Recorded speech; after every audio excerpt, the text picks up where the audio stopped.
What's going on, ladies and gentlemen? This is Stardust here. Welcome back to another video here on the YouTube channel, and today we are going through Marvel's Avengers news once more. This is a big compilation of news, so be sure to grab some popcorn and get comfortable. The gameplay you're watching in the background is me playing as Spider-Man in the And We're Back mission. If you want the build, just let me know, but it's nothing impressive, at least in this video. But let's get straight into this. So, in regards to Kate Bishop and talking about her ultimate, an individual called the Human Spider asks Alex, I know you've said her ultimate would be tough to have status on, but perhaps maybe her decoy can. I feel that that would add to the support side of it while also adding a bit of offensive by making it easier to battery. Alex said decoy doing status sounds like a cool idea.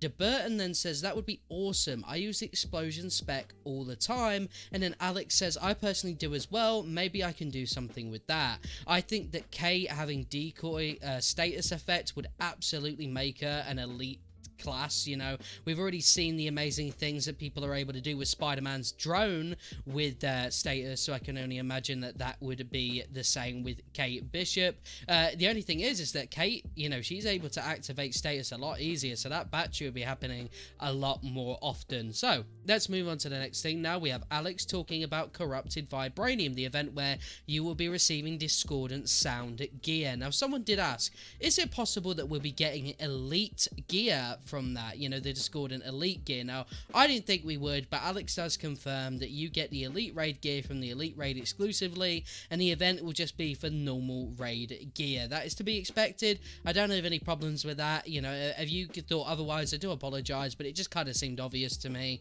At least that's what I believe as well. And then really cool news for everyone still suffering with the Traversal Bug. If you guys don't know what I'm talking about, basically I did a video on it a while back that essentially ruined your character's traversal because it got mistaken for like another hero, so it just really didn't work out. And for people who have it, you'll be happy to know that the fix is currently in testing and will most likely land with 2.5 according to lead game designer Brian Wagner. So look forward to that. Hopefully when Jane comes out, we won't be dealing with any flying Hulks or weird Iron Man style flying Hawkeyes.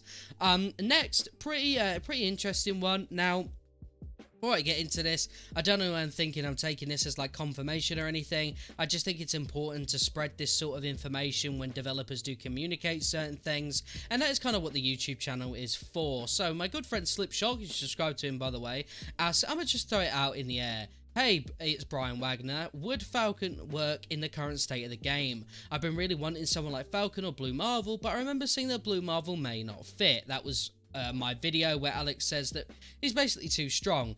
Brian Wagner says, I guess I don't understand the question. Would he work in the current state of the game? What is that asking? Slipshot says, well, I guess I mean story-wise. I do remember that characters could show up if the narrative makes sense for them to show up. So I was more so asking in your opinion, story-wise, could Falcon show up?